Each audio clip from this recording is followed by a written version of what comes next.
Yeah, man, we're in the game. I wish I came with my opulent, man. I feel like I'm odd one out today. You should have told me, man. No, I got no trendsetter today.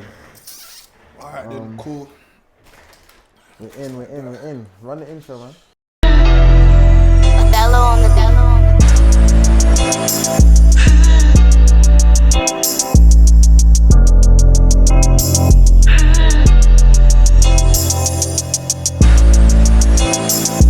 Welcome back to another episode of the Energizer Podcast. Your favourite pod. Come on, your favourite pod. Today we're here with your boy T. Your boy Ty. And today we got a special guest in the building, man. Very special. Special guest, singer, songwriter, Artist, reggae. If you don't know him, your parents probably know him. Some people call him Paul Dawkins. I call him Grandad. Mm-hmm. Yeah, I got my granddad in the building. Do you know what I mean? I got my granddad, man. This is gonna be a big episode. Yeah, still. man. And I feel like this episode here, I'm not even trying to talk too much. I'm trying to learn more from you. Do you know what I mean? Listen. Okay. Yeah. So I've got my questions on whatever the case may be. So I know you got questions. I got questions. But today, I want to understand Paul Dawkins and my granddad some more as well. Do you know what I mean? So Yeah, that's big, man. yeah, man, it'll be good. How are you today, Ants, man? I'm good. I'm glad to be here. You know? Looking fresh. Trendsetter camp. Trendsetter, Yeah, you're man. fresh. What band is that? Hey, what you know? He's in the game. Yeah. That's one thing about my granddad still. He's always supported the brand, I'm not going to lie. Like hoodies, t-shirts, hats. He must have about 10, 15 different hats. Definitely. He's always representing, do you know what I mean? He thinks he's with us, he thinks he's Yeah, Gen Z and that. Do you know what I I mean? might be old, but I'm not cold, man. Fly. Hey, that's big still. Just jumping in, man. So for the people who don't know, because obviously I know you've done a few other podcasts before, but we got a lot of the young bucks, let's just say, people our generation. So for you, how would you describe yourself or introduce yourself to those who don't know you? Well, I'm Paul Dawkins, coming back from, God, many years, 52 years, 53 years in the business. Yeah. And growing up as It's a long time, you know. yeah. That's Five double years, our age, you know. Yeah, That's from crazy. 15 years old, right? And I had a dream. Music was my dream. Yeah. But in between the music, I knew I still had to work. And that was the main thing. I said, I've never ever left my job. But music was my dream, my goal to make it in the business coming up. So, you know, most of the young youths out there, I said, if you've got a dream, keep your dream going. But at the same time, you know, focus on your work, your college, your uni, and make sure you get everything in place, because that is so important within the business. Yeah. What any business you want to do, if you haven't got that behind you, you're going to have a downfall, or you're going to have it Foundation, very hard. Yeah. So you've got to have that foundation. So keep on with your dream, but still put something up here. Yeah. Because you're going to need that to move forward, whatever dream you have. Yeah, You know? that's big, man. I'm so obviously your Taylor's granddad, who's always gonna come on, but I'm proper grateful to have you here today, man. Yeah, man. Like, Thanks, man. Obviously, Yeah, I know we're gonna touch on this. Last year we went to that event. I forgot what it was called, the black tie event. Remember that one? Bro? That big, was man. the red dress. Was it red dress ball? Red dress thing. Red think dress it You know was what's ball. so Dress crazy ball. about that? That's the first time I've seen you perform as well. Yeah. That was like a proud moment. I'm in the Yeah. car saying, that's my Nah, granddad. that's big, man. You know what I That's mean? big still. And Yeah, even yeah. for me, like Tay knows this now, but like I've always been a bit of an old soul. So like when Tay told me that you was his granddad, my mum's already playing your tracks in the yard, and I'm doing a little jive, and you know what I mean. So like, yeah, that's right, man. Like, yeah. Even better, man. It's real, man. For real. Yeah. For real. Yeah, Proper man. still. Two things then. Just before we get in, as the heater on, Heater's on. Yeah, Yeah, let let's me turn turn off the it heat off. on before. Got you, my bro. Turn off the heat, yeah. And second of all, we want to do a taste test. So as everyone else knows, Chicken kitchen. Chicken All Kitchen, right. run it, bro. All Chicken right. Kitchen, that's our sponsors and the sponsor of the podcast. Okay. So every episode what we like to do, have the food here. We got our audience, we got our guests to come on and just try the food, you know what I mean? Okay. So in the bag we got some food for you. I'm pretty sure we got a wrap for you today. Okay. Fully loaded. So when we say Fully loaded, okay. it's got the avocado, it's got your plantains. Wow, you that's know me. what That's me. That's Yeah. me. That's me. Yeah, man, it's nice still. And then what did you get today, bro? You got? I got a dumpling burger. Yeah. Yeah, A dumpling burger. yeah. Wow. So the buns are dumplings. Okay. Do you know what I mean? Yeah, man. So I want you to do a Wow. taste test, a live taste test, man. Let Wow. us know what you think. You get the two of the same dumpling burgers. Yeah. Now, Wow. one of them got cheese. Ooh. Yeah? Oh yeah, man. You said, Yeah, man. Yeah, this one's mine still. Yeah. You can never go wrong with Chicken Kitchen, man. Yes, kitchen chicken. Every time. Yeah. This is your first time eating, isn't it? Yeah, man. Good food, this, man. Trust me. do you know what's crazy, Grandad? Yeah, like before we was filming inside this office, we had like a podcast studio in Labrador Grove. every time we finish recording, we'll go to this restaurant. Okay. Me and Ty will say to each other, one day we're gonna get sponsored by this shop. Okay. And like 3-4 months later, we got sponsored by them. You know what I mean? One of the biggest restaurants in West London, man. Yeah, see, that's what I'm talking about, the dream, you know? If you're moving forward, then if you think it will happen. Exactly. I agree. If you think negative, you'll get negative. If you think positive, it will happen. Yeah, it's true, And that's how man. you're going to keep going all the way. Yeah. Trendsetter, yourself, or all the young people out there, just think positive, because you send out energies that you don't even know you're sending out there. If you send out the right said that energy, yesterday. This is right up your street now. Yeah, send the right energy, it will find you. Yeah, I agree with that, man. And even on top of that as well, yeah, so many people say and believe, yeah, that, I'll believe it when I see it, but I think it's the other way around. You have to Make it, believe it first. Did I say Believe that it right? and make it You know what I'm trying to say? That you have to believe it first, and then Right. you will see it. Rather then than you will see yeah, it. people say I'll see it when I believe it. right. You know what I'm trying to say definitely. anyway, man. But you have to believe in what you've got or what something's gonna happen first before know what it that is? thing manifests. You know what I'm trying to say? People say they're gonna believe it when they see it, but you have to see it before you believe it. Does that make Thank you. sense? That's why I'm a boy. Yeah, You brought that one you have home. to see it in your Yep. mind Yeah. before it actually materializes and becomes real in real Yeah. life. Do you know what I mean? I was touching on this in the last episode as well. That sometimes I feel that sometimes you look at your circumstances, your environment, and what's around you, and you don't see. Like you're just seeing lack in your environment now, and you can't see past that. But because you can't see past that, you're gonna stay in that same environment type of thing. You know what I'm saying? So True. yeah, man. Othello on the demo. Would you rate that out of 10? 10. Yeah. 10, yeah. Definitely. 10, yeah. 100%. Tell them they need to go to the shop, man. Let them know. And Let me teach you that. Chicken kitchen. Make sure you get there. Please, trust me, and I'm going to find this shop and start eating there as well. Yes, Yeah, a big man. bless up to the chefs and everybody in there working.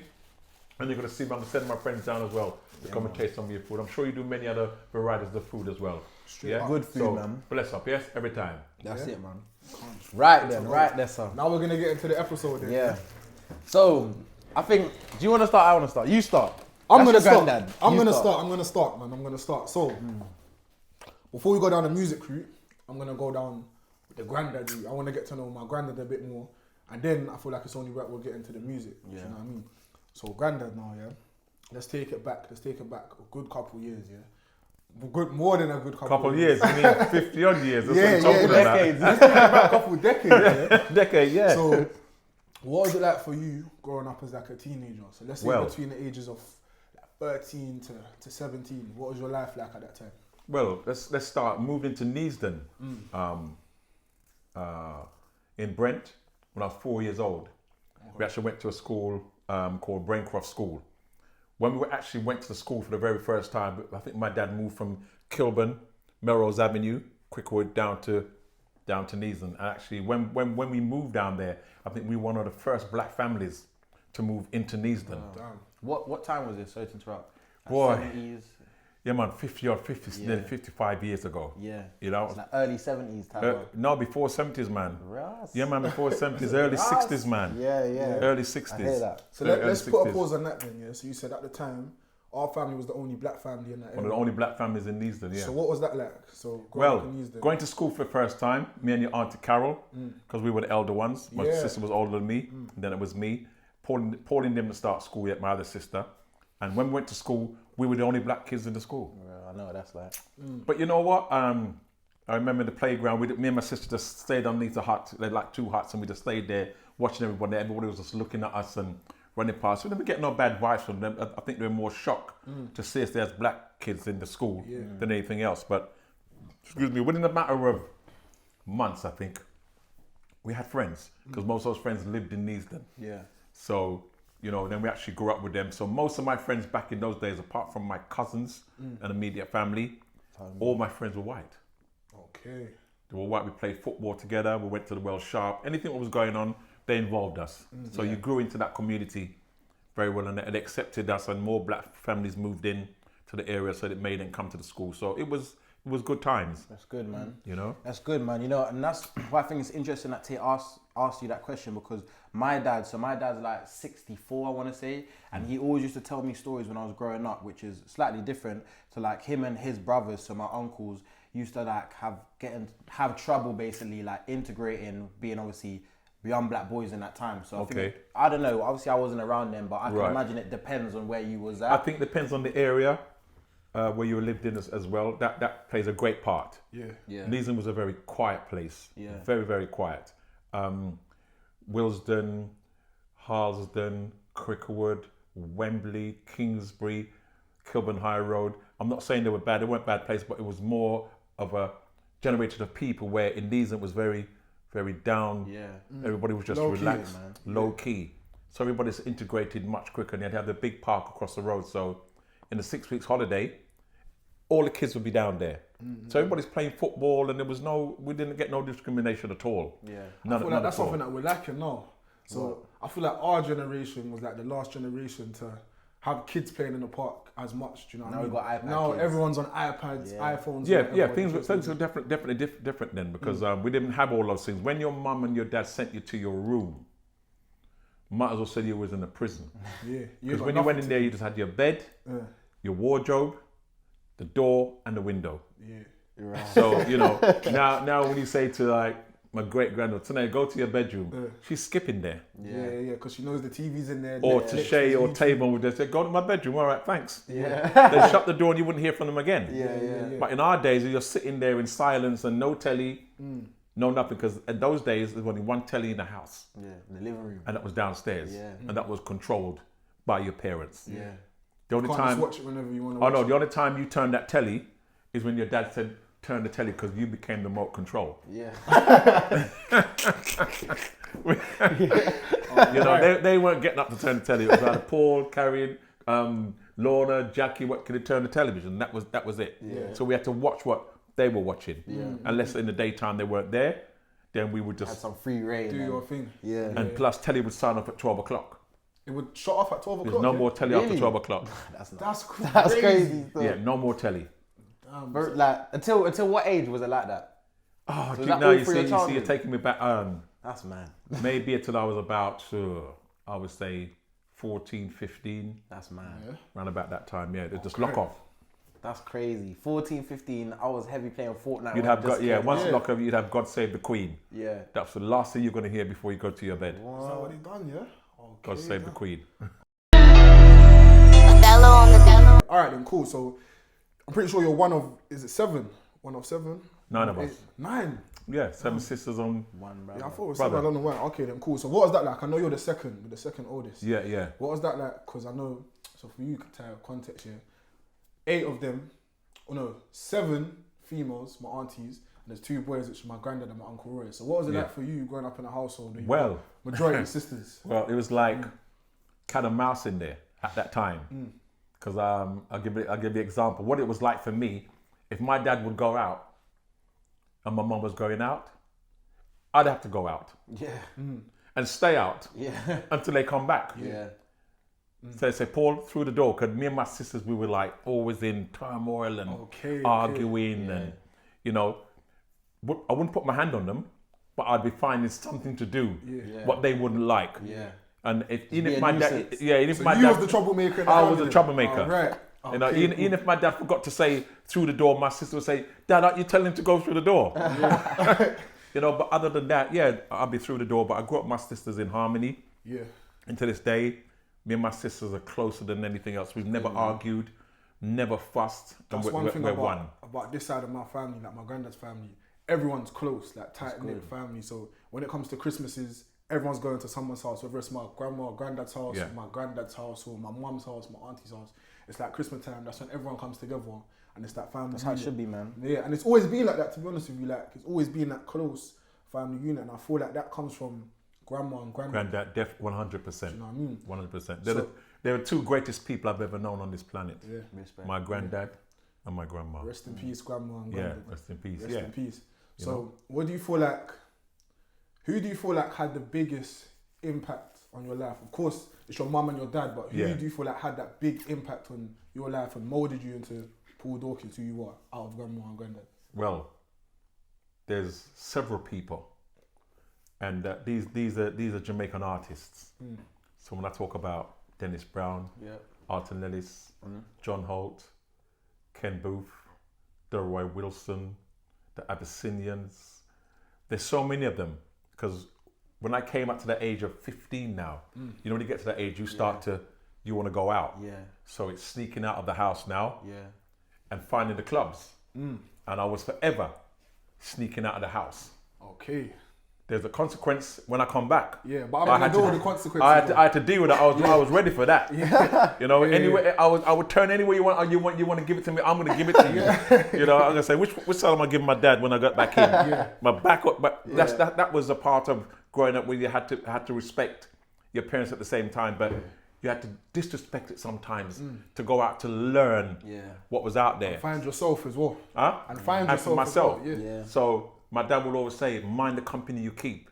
Even my best friend, my dad would say, mind that boy, mind him, mind him. I said, Dad, he's my best friend. My dad said, mind him. It's years after now I realized what my dad was trying to say. Oh, that's so real. That is so real. What I'm trying to say. It's not all their friends. Yeah. But when they say that, they don't mean that he's bad. But he was telling me, mind your friends. Yeah. Let's pause there as well, because was it my mum? I can't remember, my mum or my dad. They had the same conversation with me with a specific friend. Tay, watch that boy. You know, I'm not saying don't be friends with him, but just watch him. I did. I know it was probably you as well. Yeah, you remember? Actually, no, it was you. Me. It was me. You. It actually was my granddad. It was my granddad. You remember? Yeah, I remember. And you kept on saying, mind this boy, mind this boy. And I used to think, Grandad, like, come on, that's my guy. Like, nothing's going to happen between me and him. We're guys. Couple years down the line, something happened between me and him. Me and him don't even speak no more. And you fell out, yeah. We don't speak no more, do you know what I'm saying? So that's why I've had that as well. That's not, that's parents, they've got a different view of you. It's like they've got a bird's eye view, do you know what I mean? Yeah, because they've gone through it themselves, they've got that bird's eye view where they can see certain things that you may not be able to see. No, that's real, man. And even just adding in my 2 cents here, I think the reason why parents will say that is because, like you said, you're in it. So you're a child. I feel like everyone growing up feels like they're the first one doing everything. Like when you were sneaking out, you probably think, oh, my dad wouldn't hear me creeping down the stairs. But your dad probably used to do that. Knew, do you know what I mean? Yeah. So he knew all the tricks. Exactly. So when your parents are looking at you saying, mind your friend, that's because they've probably been in that situation themselves and they're trying to pass it on to you. But when you're young, you're hard-headed. Dad, don't worry about that. That's my boy. You don't. You as a child think to your parents, you don't understand. But no, you as a youth don't understand. You know what I'm saying? So I agree still. But that's one of them things where it's like, if you don't hear, you must feel. Yeah, do you know what that's I mean? real. Because I didn't hear, and then I ended up getting burnt by my friends, you know what I mean? And I feel like some things in life, you just have to go through yourself to fully understand it. Yeah. You know what I mean? We'll come back to the music who built me now. So when I was going to the clubs for the first time, I'd go in there and there's bigger people to me, older, but we still get in. And I used to stand there and watch all these people dancing with these girls and they'd be singing in their ears. And I said to myself, geez, I never know that black men could sing like that. Yeah. And the girls are singing and the guys are singing. And I stood up then I said to myself, at 15, God, I want to do that. Yeah. Inspired. I want to be. Now I want to be in the music. Definitely, because from a younger age, the first record I ever heard was My Boy Lollipop. Well, you see, you have heard of it. Still. Yeah, that's one of the first number ones in England. My Boy Lollipop. And I remember taking my dad's belt and putting the broom through the hole and tying it and sing along to My Boy Lollipop. And even when my dad went out, me and my sister would put on the record player and play the music and we'd be watching through. When as soon as they come back, we'd lock it off and go back into the room. And then that's what brought me into it. And then as I went to school now, John Kelly School. This is secondary school now, yeah? Yeah, secondary school. I built a bass guitar. Yeah. Okay. Not knowing that's I'd end up playing it. Yeah. Years later. Exactly. So once I left school now, we had a cousin named George Oban, actual founder of Aswad. And it was me, George. What's Aswad for the audience that don't know? Aswad is one of the famous group in England right now. They went to #1 with Don't Turn Around. Okay. Yeah. Cool. Brinsley Ford, Tony Gadd, George Oban. Who else was in that band? Donald. And oh gosh, I can't remember his other name now. I went to school with him. Yesteryear, Yeah. Courtney. Right. Yeah. And what happened was, so it was me, George, started off, and Tony Gadd, who was actually in Aswad to this day still. So George says, let's make a group together. So we said, okay, let's do the group. So we didn't have a guitarist. So we heard that Brinsley, he was doing double deckers and Please Sir. You won't know though, but I was about to say, what's double deckers and what's that? It was a TV program. Okay. It was a TV program on TV. And Please Sir, he was acting in it. But we didn't really know him in Neasden, but we all lived in Neasden together. So what happened was, we heard he had a guitar, so we went down, knocked his door, and we said, oh, and his mum opened the door and said, I said, is Brinsley there? And she goes, yes, well, he came downstairs, and we said, he goes, yeah, I said, we heard he got a guitar. And these words were, well, I don't know how to play it yet. I said to him, don't worry about that. We're all going to learn together. Is this your first time meeting him? Yeah, we knew him in Neasden, but the first time we actually were having a conversation. Okay. Because we were dealing with music now. Yeah. So we said, he ain't got no strings on it. Said, look, don't worry, we will all get together. So we got together. And at that time, I can't remember the money them times. It was shillings, man. You know what shillings are. Oh, it's your own now? Shillings, you know, that's crazy. Pence and 50 bob and all them kind of stuff, you know? Yeah. And that's a whole different currency. Different currency. Yeah. And we put together and bought some strings, and we started to rehearse. Yeah. Me, George, and Brinsley. Then we had Joe, was the singer. He came from Willesden.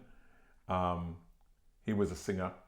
And as we progress now, what happens? We're going along rehearsing, but we had to make sure that, because we was playing reggae, our parents was into the church so much, so we had to be careful.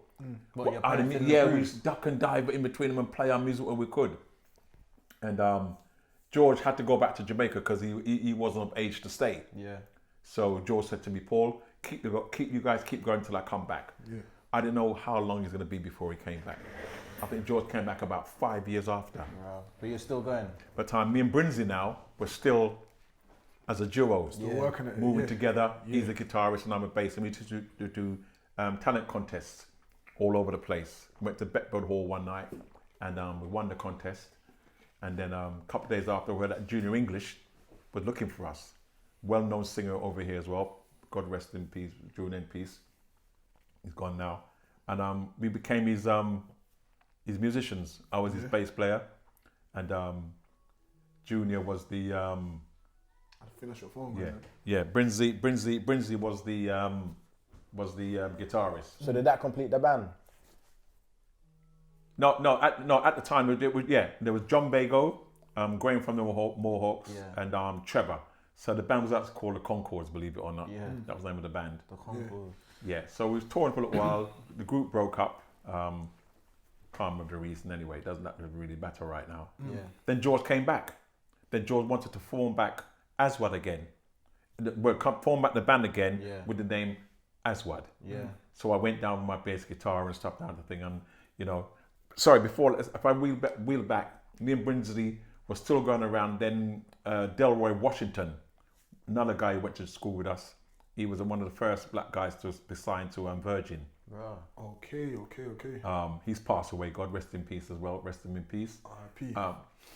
And then one day was coming through Harsden, and he said to us, Bob Marley's living in Neasden. I said, what? Yeah. What are you talking about? Tempting. What are you talking about? Crazy, man. He said, yeah, come. And the next day we met up with him, went down to Bob Marley's house, and we met Bob Marley for the first time. Yeah. Yeah. All right, let's pause. Pause. Yeah. So back then, now, did Bob Marley have that same credibility and name back then? No, he didn't reach that status yet. He didn't. He was climbing up. He was climbing up. I think he came over to make his LP with Chris Blackwell. That's why they came over to England. I think they were here before, so I don't want to say that they weren't, but they were here before. But they actually came to Neasden. Yeah. To live and there. That's where his base was, yeah? The base in the circle. Okay. Just down the road from Auntie Jackie. As you drive down it, the plaque is there, should be on the wall still. Yeah. That's mad. Okay. So what year are we talking? Oh, geez, we're talking. Because I done my research. 72, 73. Yeah, that's right. Yeah, correct. Yeah. I was just about to click and go, it was around that time. Yeah.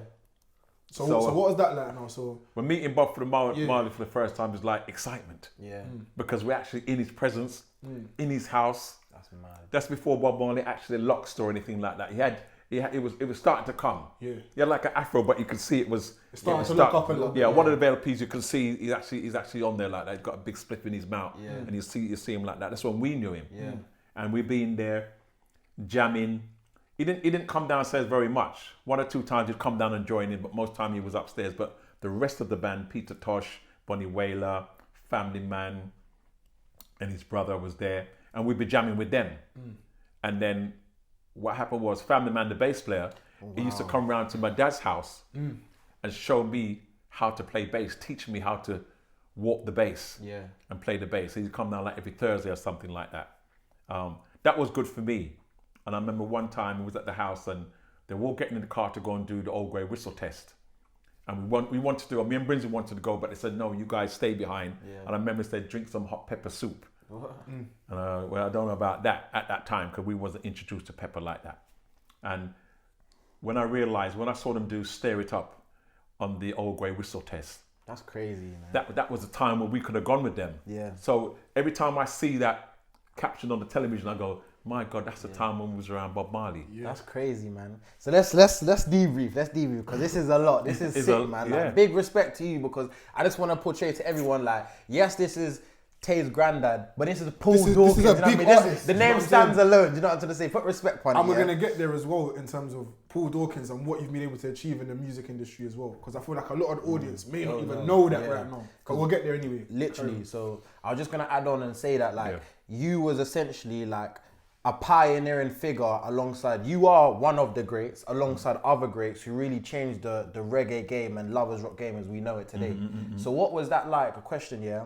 When you was doing it, so you set up your band, you're part of Aswad, you've met Bob Marley, you're doing these shows, so obviously done my research and thing. On Patricia Talks' episode, you were saying that you was doing majority of shows outside of London when you were setting up. With Junior, What was that like? Like, did you know that you was almost creating a movement, or was it just like, I'm just doing some music? No, as I say, it was the love, and I found that I realised that I'm doing what I want to do. Yeah. I mean, the first time when we were rehearsing like for 8 weeks, we had 8 weeks to go before we were on the road, so we've never been in front of an audience before.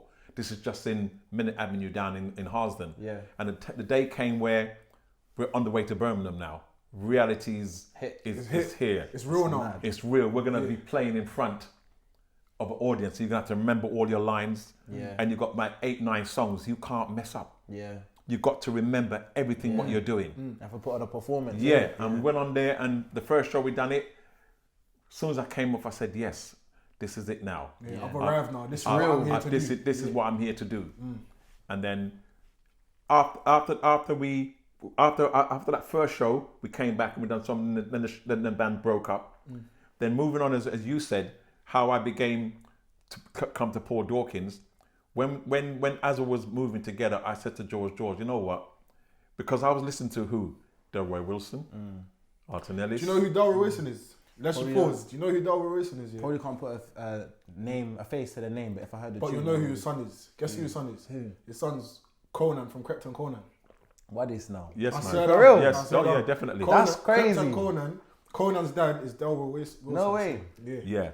Sit down. Yeah, I didn't even know that. I just put two and two together. I knew that. Yeah. Whoa. You see how music runs in the family? That's crazy. Now look at this now, yeah. So let's pause. Krypton Conan, they're probably one of the biggest UK rap artists to come out of the UK. Period. Now, yeah.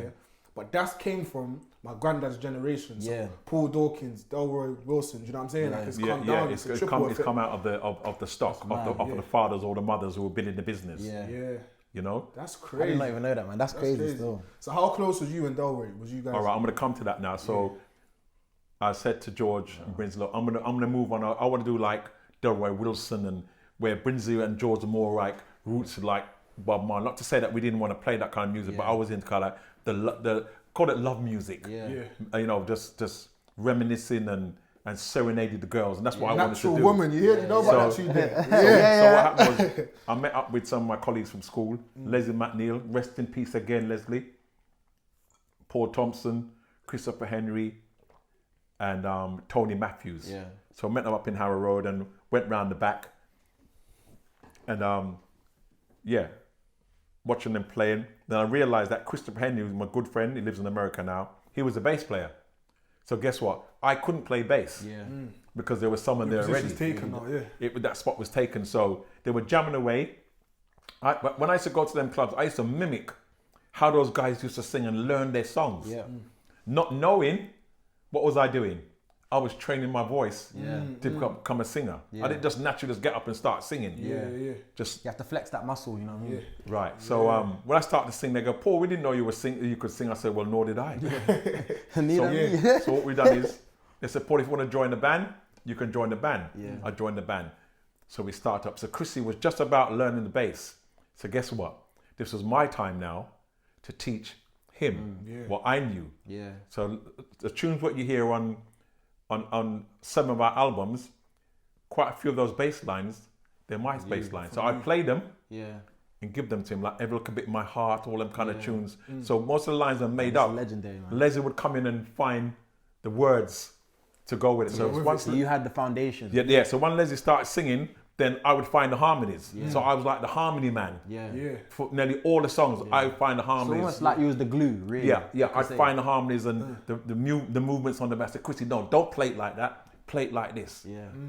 Left him. I wasn't gonna take nothing away from him, but I would teach him how to play it. Because you went through that process already of learning how to play. Yeah, because I was on the road long before Tradition and Aswad got together, because it was me and Brinsley who was back in this long before Lovers Rock. Lovers Rock wasn't even nowhere to be seen. Yeah. Other than, Delroy was but that time that wasn't called Lovers Rock. Yeah. Lovers Rock didn't belong to a Jamaican music. Yeah. It was founded here. Yeah. So what happened, while I was with Tradition now, I was like a rogue. I was hungry for music.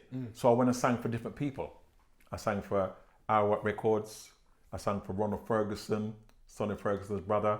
I sang for D-Roy Records. And that's when I started to make songs like Ever Look a Bit in My Heart. Yeah. Take that back a little bit. Natural Woman. Big To Love Someone. That's Go Find Yourself a Fool. Yeah. Come My Baby. Many more mind-blowing decisions. What I done with Jeffrey Liscott. I can't leave out Jeffrey Liscott. Grandad, what's your favourite song you made? You know what? I haven't got a favourite song. No. A lot of people always ask me that question. And I never say, oh, it's Natural Woman or it's this tune. To be quite honest, I don't think I've sang my favourite song yet. Really? That's good. That means you're always reinventing yourself. There's Yeah, always more I don't out think I've sang my favourite song. I said, that's the song. there. I like that. Yeah. All right, cool. Let me rephrase the question then, yeah? What's your most meaningful song? A song that resonates with you the most that you've created? What, personal or just what I've written? Yeah, personal. A song that relates to you. That There is none. there's none, no? No, there is none. Because all my songs up to date, other than the new LP, what I'm doing now, all the songs what I've ever sang, I never wrote them. I'd come here, say you got a rhythm track, I'd come in the studio, Natural Woman, I was in the studio, came in, Freestyle. hear the rhythm track, and I just went inside, put the headphones on, and I just sang it from top to bottom. Yeah, Off the dome. That's real talent different, right you know? there. That's real talent right there. Because you see today, sorry to disrupt, bro, yeah? See today, it's different because obviously, it's just not the same. Like you're saying, Unks, yeah, you would go in the booth, yeah, what comes to mind, you're thinking of the next word, then I sing this, then the next one comes. That's how it just happens. flows from the soul. Yeah. Today, you can do the pause. You got your alright, pen let and me your do paper, this. you got your notes You know what I'm on your saying? phone. Like, there's a lot of revisions, you know what I mean? Yeah, but now I'm doing that because I've got my studio, as you guys have come up and seen it already. Yeah. Most of my songs, what I've got now, it's all pen to paper. Yeah. Because I've had my time, because of the lockdown, and when it was locked down, I had the studio, there's nothing else to do. Different So era. I had the time to sit down and pen and paper. So I had the tracks in front of me, and I said, you know what, let me start writing some of these songs. And to be quite honest, I even shocked myself to know that I could write like that. Yeah. And I'm going back, God, if I was writing these songs back then my catalogue would have been much bigger. Is there any one thing you would have done differently looking back? What is one thing you would have done differently looking back? And I'm going to come back to the same thing I started, get the paperwork right. Yeah. What's the If you importance don't of that? get your paperwork right, all your writing things, PRS, MCPS, the business side of the music, and that's what was a downfall for a lot of us. Not just me, right through the board. Everybody was coming up through that time. Woman, man, everybody got stung right through from the producers.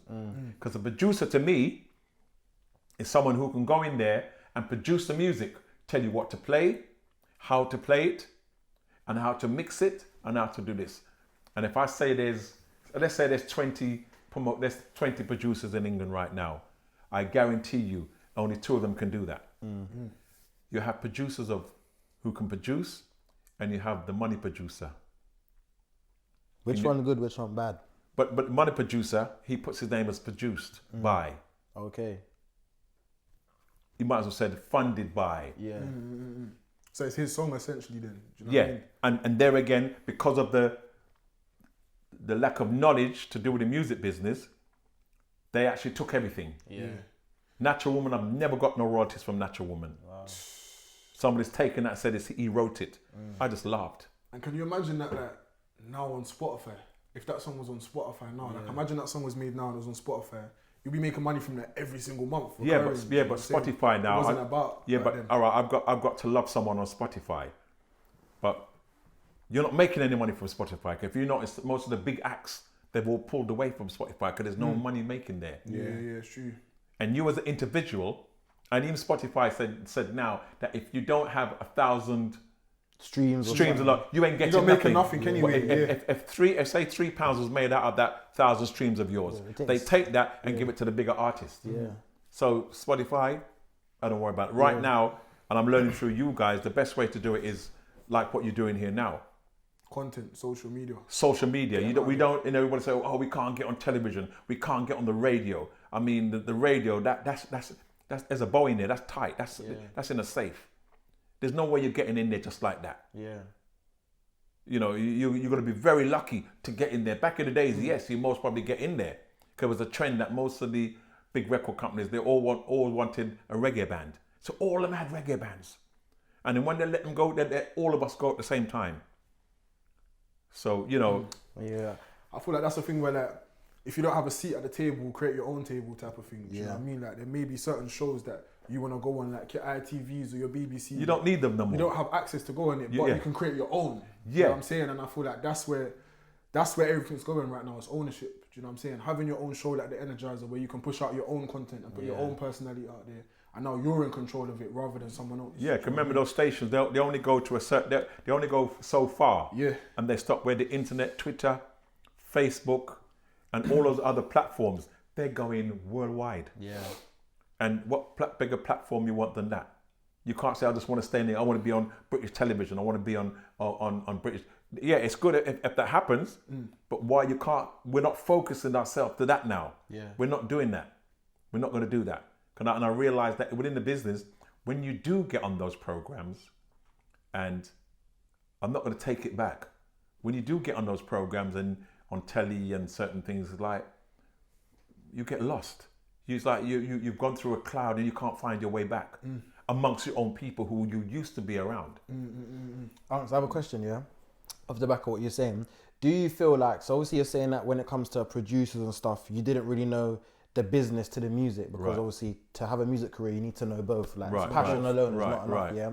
Do you feel like today, you deserve more recognition for what you've contributed to the music industry? No, I don't. Whatever I've got now, I just hold that. Yeah. I just hold that. Because to me, it's only people letting me know, oh, Paul, you're this. I'm going, no.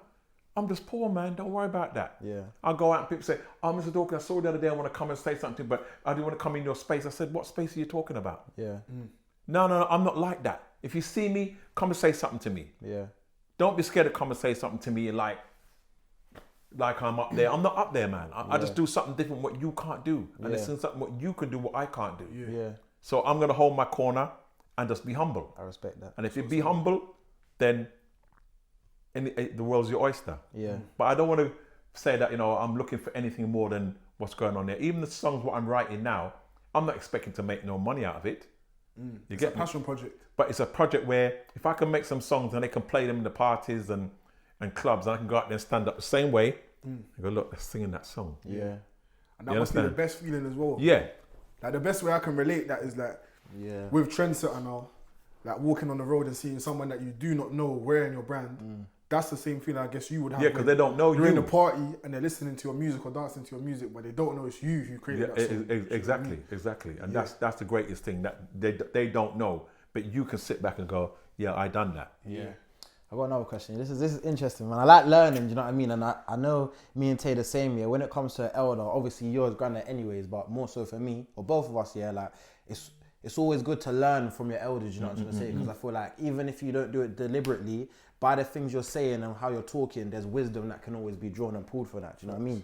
So my next question is, in your last podcast or one of the previous podcasts with Patricia Talks, you mentioned that on one of the talks, one of the concerts or performances you did, when they introduced you as and next guest we have Paul Dawkins, not many people was reacting to the name until you came and done your first song, and then they was like, oh right, and then they're singing along because they know your song. Right. So my question to that is, what year, so looking back, what year was it when you had that, okay, like that I've made my mark moment? What moment was it when you said, all right, cool, I'm here, I've arrived, and people know about me? I would say 15 years.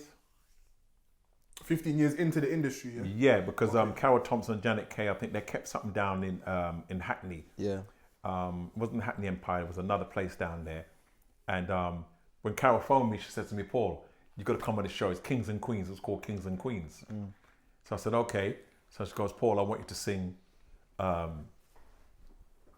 Natural Woman, To Love Someone, and what was the other song? There was one more song. Yeah. I said, okay. So I said, I've done that with Tradition. I've done that with as Paul Dawkins. I've done that with ft.Paul, and I've done that with 4 in a row. So when you look at the flyer, guess what? No. I was on there 3 different times. Yeah. Okay. As 3 different bands. Yeah. But people knew me from Tradition because I'd done them songs while I was with Tradition on the side. Yeah. Because when we were signed to RCA, I had to use different names just in case it would, have a problem with the contract and stuff like that. So I had to make sure I protected the rest of the guys. Yeah. So I had ft.Paul, 4 in a row, Third Eye Band, so much different names I've sang under. So when they announced me on the stage, they've never heard of Paul Dawkins before. Yeah. Because I always come as Tradition. Yeah. So, ladies and gentlemen, Paul Dawkins. It was like... Yeah. Cricket. Let's pause, because I like to break things down a bit now, yeah? What was you feeling at that moment? So when they've announced your name, you're about to go on stage and you're here and you're not getting that reaction that you expected. How do you feel in that time there? No, well, what happened was, because I was connected to the Tradition, my thing was when I left the band, it was for me now to do what? Create your own name. To make my own name. Yeah. So that's what I went out there to do. So I didn't mind if they didn't know who my name was. My name wasn't of any important sense, right? Yeah. It was to know that when that tune started, there we go. All right. He's the man aha who sings moment. that song. And to this day, still, I'll go and sing that song and people goes, I didn't know you sang that song. Because why? If you stay humble, you don't jump and shout and tell everybody, that's me. You just hold your corner. I've been sitting down on tables and dinner and dances and stuff like that. And they said, ladies and gentlemen, Paul Dawkins in the pit. When I come back to the table, I go, all this time you were sitting here and you didn't tell me that. I said, why should I do that? But after the years, when they did know who I was, 5 years after, 6 years after, up to this day, when they say Paul Dawkins, they know exactly who I am because they've seen me so many times. Yeah. Tell you, what's the lesson in that? Boy, lesson in that, I feel like sometimes you don't need to be the loudest in the room. Like for you to be known in the room, you don't need to be the loudest in the room. Do you know what I mean? No. And if you think about it, sometimes that usually the most confident person in the room is the most quietest. Do you know what I'm saying? Because they know internally who I am and what I've done. So I don't need to scream and shout. You don't need to do that because you've got weight behind you. Yeah. And that's you know your songs behind you or whatever your brand. You just sit back and no one don't know who you are. Yeah. You gotta be. If I say to you who is Nike and who is Adidas and who are these people, you'll never ever see the people who they are. You don't know them. But they're there. That's so true, man. And they've got people that's true, man. doing their work. They're doing their work. Nobody should know who you are. That's so true. You're just, you're working for somebody else. Yeah, or if someone said to you, who's pointing out what Ralph Lauren or Louis Vuitton looks like. They're not going to do that. That's got me thinking of a trendsetter because like thinking about it now, if you pointed out like who's the owner of Trendsetter, they're going to point at me. I feel like there's 2 different routes you can kind of go down with a clothing brand. Like you can go down the route of just pushing the brand by itself, your face not being out there on the forefront, or you pushing your brand through your face. This is it. This is it. But other people do that for you. Yeah. You just sit back. Yeah. You never see, sometimes you work in a workplace for somebody, you won't even see the MD of the place. Yeah. You might just come around now and then, you see him jump in a big car and just look and go, that's the guy who wants to play. Yeah. That's so true. Sorry to interrupt you. That's so true, man. And I feel like the reason why I asked you what's the lesson within that is because from what you're saying, what I learned from that is sometimes you just have to let the work speak for itself. And I feel like obviously that kind of ties into with Trendsetter, yeah? Sometimes you don't even need to be the face. Sometimes there's different ways you can push your thing, but at the end of the day, the work is gonna always. If you really want to get somewhere, the work needs to speak for itself. Actions always speak louder, innit? You know what I'm saying? That's why I said to Taylor, I'm going to tell him straight. When he says he's going to go and deliver here, I said, Taylor, you shouldn't be doing that. That's not you to be doing that. Get it out there another way. Because there is channels out there for you My man's to get it out. Or even an example, adding on to that, yeah. You put a video on your story recently on social media, on Instagram, yeah, and he put a video saying sometimes, it was an interview with this white guy, and he was saying that sometimes you need to transition from being a hustler to being a CEO because the things that the hustler day to day is doing is not the same stuff the CEO is going to be doing. Exactly. You know what I mean? And I feel like that's that transitional period that I'm in. Starting a clothing brand, it's like I had to put Trendsetter on my back and carry it. Yeah, you have to start it. Yeah. A know lot what I'm of saying? people, some people do that. Yeah. But then Like you get to Virgin, that transition what's the name phase. from Virgin? I can't remember his name Richard now. Branson. Yeah, he used to run on his bike. Yeah. Delivering records. Yeah. So what you done, what you started is not wrong. Now he owns but an after a little island, while, man. you come off of that Yeah, now. you get to a certain point. where- Elevate. Someone wants to order. elevate. So if someone wants to order clothes, you've got a line where you know that's how it's good. That's how you're gonna get it. No other way. If you want something from Amazon, you ain't gonna go to Amazon. You gotta wait till it comes to you. Yeah. There's you're gonna buy tomorrow. I'm learning from or this one still. next day. It ain't here. You gotta wait because you've ordered it already and paid for it. Who owns Amazon? You don't know who that is. Yeah. Unless the van comes along and drops it off. And guess what? Even Amazon got people who just drive cars. Yeah. And just drop off stuff. That's Yeah. their job. He's using people to do that. Yeah. But you as a main man, no. Preach, Nugs, preach. Yeah, man. So Yeah. before, just to break up the conversation a little bit, because I want to ask you another question. Yeah. But to all of the people watching, like, this is probably the first time that you're hearing firsthand from like one of the pioneers and legends from Lovers Rock and the reggae era. Do you know what I mean? We're literally sitting here with a legend, and it just so happens to be the granddad of my boy over here. Do you know what I mean? So I'm just saying, for all of you lot who are learning from this episode, pay it forward. Like I said last episode, none of this stuff is paid, it's all for free. So the same way you're learning and you found out about our podcast Pass from it on to somebody someone else or else, man. YouTube, pass it on. Send this to somebody. Show this to your mum. Your mum probably knows about Paul Dawkins more than you, or do you know what I mean? So share this, man, for real. 100%, bro. That's music, yeah. Actually, do you know what? Before we even get to that part, before we wrap up music, at what point, yeah, did you say to yourself, right, I'm Paul Dawkins, and now I've made it to a certain point where I'm known. So you went through this phase where you're going onto this stage and people may not know exactly who Paul Dawkins is. When was that point when you realised, okay, now people know the name Paul Dawkins? Oh yeah, well, when I go out. Yeah. When I go out. If I go to a shop or go to a club or wherever I go, I know that I can see someone saying, oh, that's Paul Dawkins. That's Paul. But I don't take it in as, yeah, I've made it. You know, I don't know if I'm too humble or what. I just say, I've reached that point. I've reached that point where, yes, I'm not looking no freebies or nothing like that. And I told people that if you got a function going on and you say, oh, Paul, I'll put your name at the door. When I get there, if my name is not there, I don't kick up no fuss. You know what I do? I pay my money and I go in. And you'll never ever know that I paid my money at the door. Yeah. Because I'm supporting you as my friend.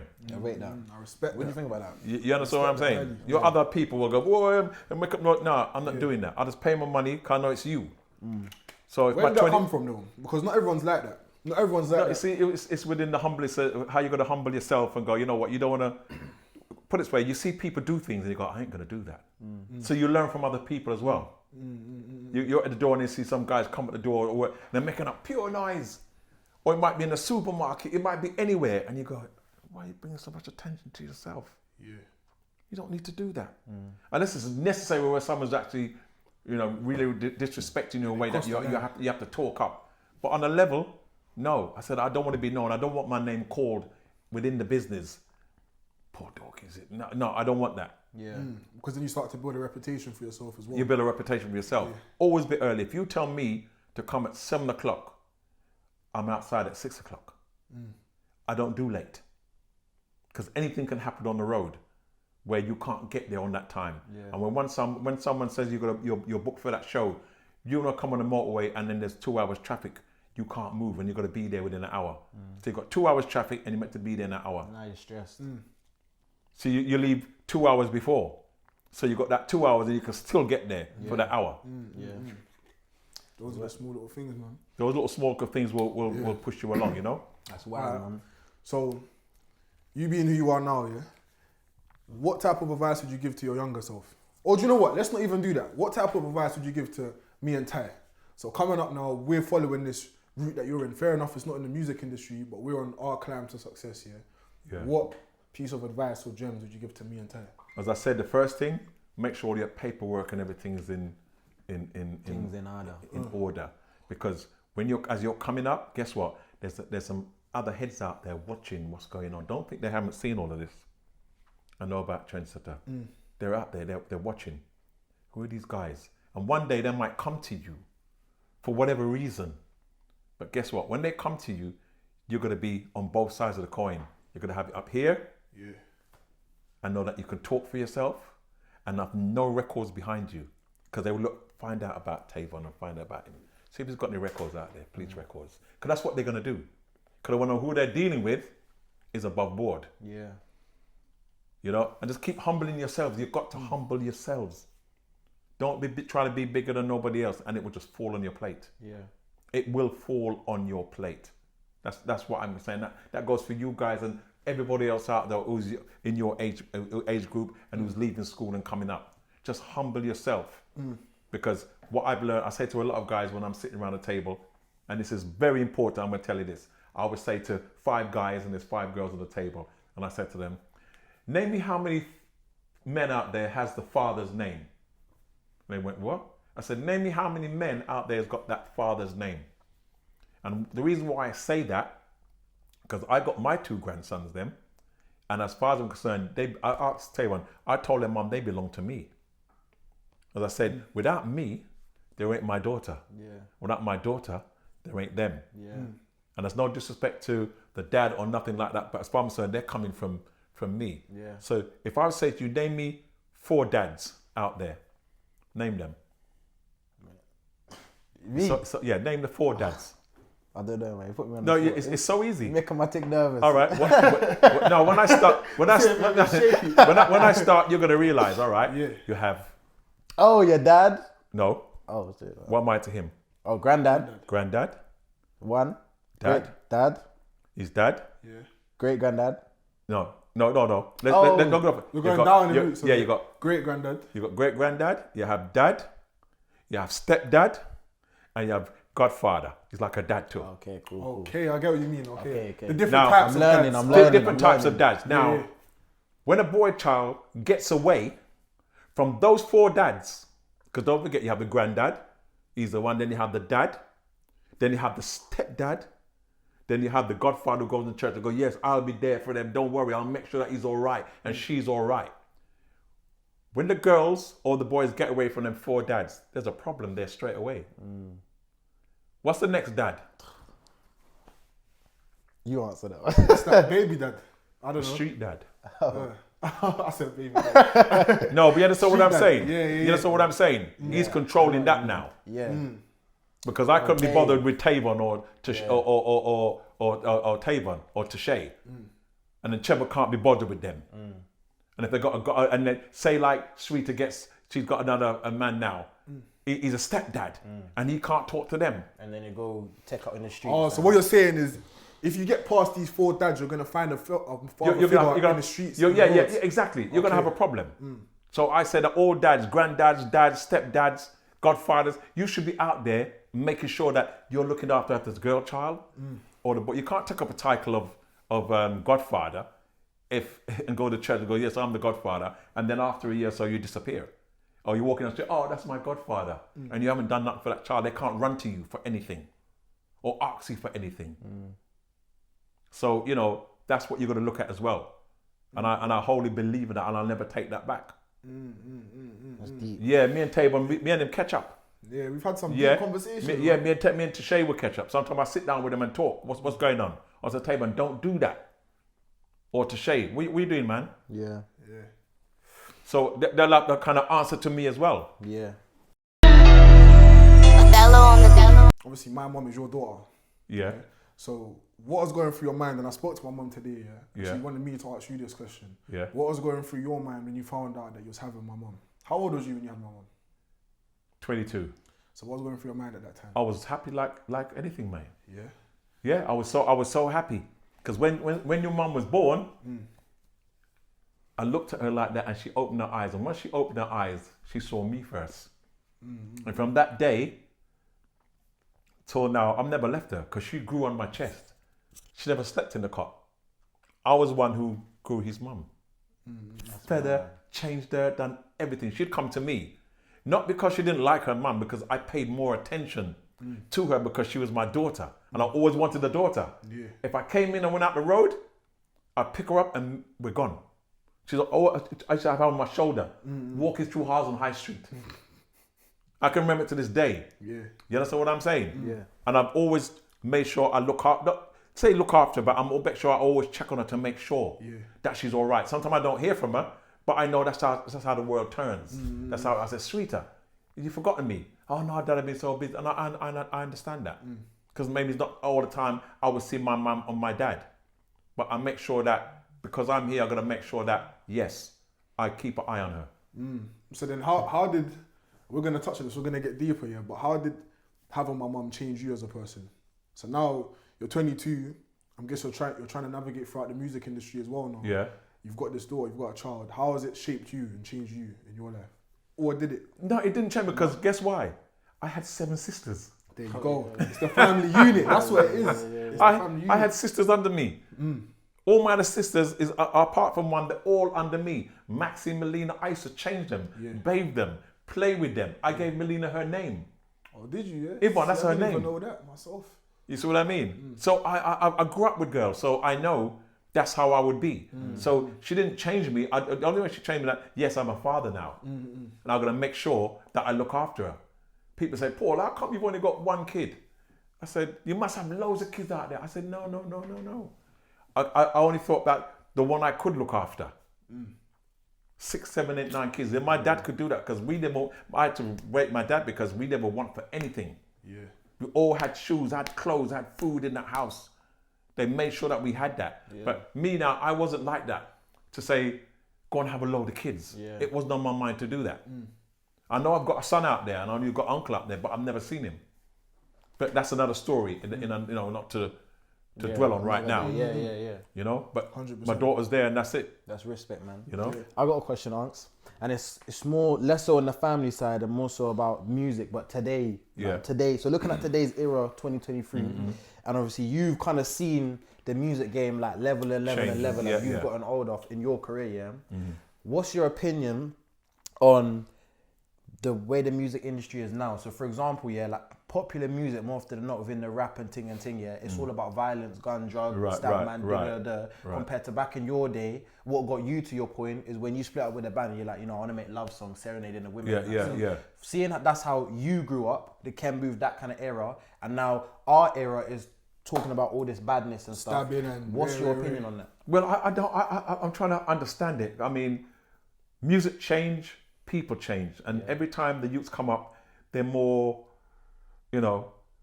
angry. I think they're more angry than the ones before them, and they do things what they shouldn't be doing. I'm going to myself, what's going on? Because back in the days, we could have sang about many things, about what the police used to do to us and the beatings what we used to get and all. But we didn't do that. We rose above that. But singing about those things, I don't really get it. I don't understand why they're singing about they want to stand up now and wet up them shirt, and I don't get it. I really don't get it, because what a lot of those youths don't understand that some of the people they're fighting and trying to kill, they're not even realizing that they might be their own family. Yeah, and it's deep, it's real. Because a family is so huge out there, and the name changes. And I'm gonna give you an example. If I've got 7 sisters and they all get married, what happens? Name change. They get a name change. And what do their kids become?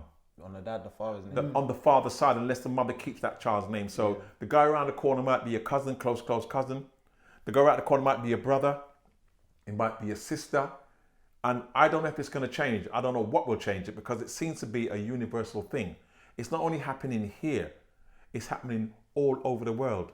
And I sit down and watch the YouTube and go to myself, hold on, it's all the same age group. Why is this? And I can't put my finger on it. Yeah. What do you think it is? I can't put my finger on it. I don't really know. Influence from what? I don't know. Is it an influence from what? Because you must have your mind to go, no, I'm not taking that up. I think a lot of the reason maybe is because in the last, say, 10, 15 years, as I don't want to say music's developed, the music industry has developed, that's what sells. Rapping about them kind of thing there is what's trending. Would you agree? It's trending, but when you think about it, that back in my granddad's era, that wasn't what was trending. Do you know what I'm saying? That's my point. That's my point. Sorry to interrupt you. Because that's what's trending, like how we do on TikTok. People follow the trends. That's what I'm saying. Okay. So for people our age now, how many man do you know our age would be like, yeah, I'm gonna go. Like you probably know 10 drill artists to every one R&B singer. Like look at like a Nipper compared to look at how many not gonna say digger dudes, but that bag. Do you know what I'm trying to say? And that's because this bag is trending. That's what I'm trying to say. Whereas in your era growing up, the trend was serenading. You literally said that you wanted to follow Delroy Wilson. Yes, and all kind of not guy. follow, but take inspiration from because that's what was trending. You know what I'm saying? That's what I think still. Yeah, it's probably trends. And it's examples as well. So you can say you can blame a lot of the music for it then. At the end of the day, you can blame a lot of the music. The market and how it's put out there. And why it's put out there. There's a reason why that kind of music goes far more than serenading the woman. Why is it pushed? At the end of the day, even outside of music, just in life in general, like negativity sells more than positivity. Do you know what I'm saying? So if you're pushing something negative, naturally it's gonna get some more attention and some more hype. That's just how it goes. Do you know what I mean? But it still comes from the background of your family as well. Yeah. Yes, they can get away from the family. Of course they can. No one is that good to keep them together. But it's the household, the family. You know, obviously you have one parent families, and I'm not blaming it on the one parent families. I'm not going to do that. But I know for a fact that, you know, growing up in my days, I was more scared of my mum than I was of my dad. Yeah. Was you, yeah? Oh gosh, man. Why? Let's talk about it. No, I'll tell you why. Because when my mum decided to beat me, she was beating me. It's serious. If my mum beat me it's like my mum. My mum beat me at 1 o'clock in the day. My dad coming at 5 o'clock, he would know that my mum beat me. Yeah. Because I was still in the room going, you know, and he wouldn't even say anything because he know that I've got it already. She didn't have to even tell him. So that shows that she was a strong person in the house as well. Not just cooking and cleaning. No, she was there. My mum was there, man. My mum was there. She didn't play with me because I got all the beating. Was you the one that got the beating? I got all the beating for everybody. I heard one time you took Grandad's car. Oh yeah. Yeah. What was that about? No, well, he used to come in every evening, and he had a routine. And see, when you have a routine in your house, that's when you can get yourself in trouble. He'd come in, sit down, eat his dinner, and then he'd lie on the settee and put his cap on his head, and he'd go to sleep. And I'd be going, Dad, not just for the car, you know, just he's gone, he's fast asleep. So one day, me and my friend Barrington, God rest his soul. Oh well, some of my friends I've lost. So I'm going to take the car, and it was in the driveway, and it was like a slope. So I said, Barry, meet me around the corner. So I got in the car, took my dad's keys out, got in the car. I didn't start, I just put it in ignition and just rolled it out the house. And I took it round the block in first gear. It's 4 gears enough. I took it round the block in first gear all the way around. First gear. And as I came back round and came back to drive, as I rolled up in the drive, I heard, that was my dad. Come up my car. Oh gosh. But little did he know, I just came back. He went up and it rolled back. That's when he must have seen the car roll back. And I came out the car and I took a deep breath. I said, my God.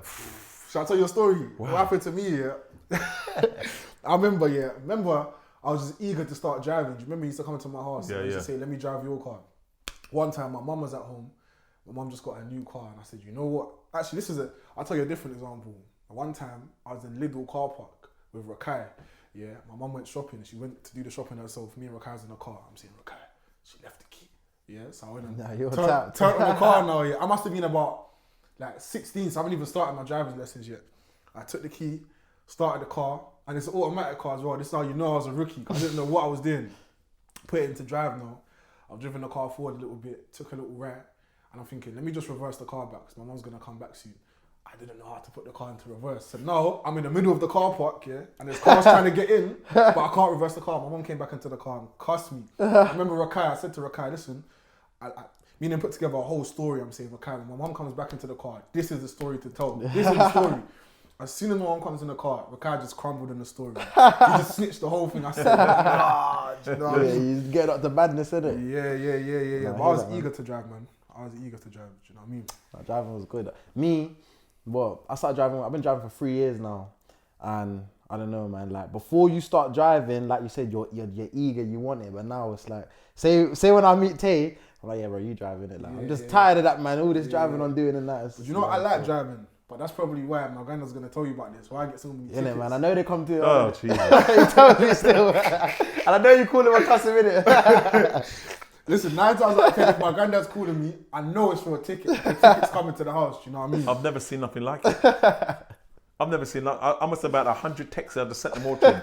He says, Grandad, you know that date, blah, blah, blah. I said, tell you one, I'm not looking... I just went...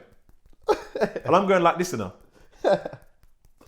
Yeah, he sent me a whole leave from tickets. You know what my granddad says all to he me? had the... No, that's the same. See, I don't really get that many tickets here, but say when my granddad, my mum's dad will come to my house every Sunday for dinner, and then obviously my granddad's like 80 something now, yeah. So he's first, like he came here by boat, all that kind of stuff. Whenever he comes to the house, and I've told him, yeah, granddad, I got a parking ticket. He says the same thing. Ty, why you want to give your money to the government for? Man, it's all the time. It's like, why you give your money to the government? I'm not saying I don't get tickets every now and then, but yeah. Man, I don't know what it is. If you turn on the tap, man, his tickets must come out like water. Hey, that's true. That's all right. I got some in the car for you, mate. I got some letters in the car for you, mate. Plenty of them. You can. You know, the thing about it, if you got a business, it's like in one hand and out the other, and it's not going to where you want it to go to. Yeah. It's channeling here instead of channeling there. That's what I'm trying to tell everyone. Driving is one thing, but you've got to use your eyes and look and know that you shouldn't go in there. I see bus lanes, I don't go in them. Yeah. I see guys, and I know it's from 4 to a certain time. I still don't go in. I say, no, I ain't going in there. You got to catch me good. You got to catch me good. You understand? Yeah. Other than that, nah. If it's 20, I'm driving 20. If there's a box and there's no gap, that's true. I got caught in the box already. Yeah.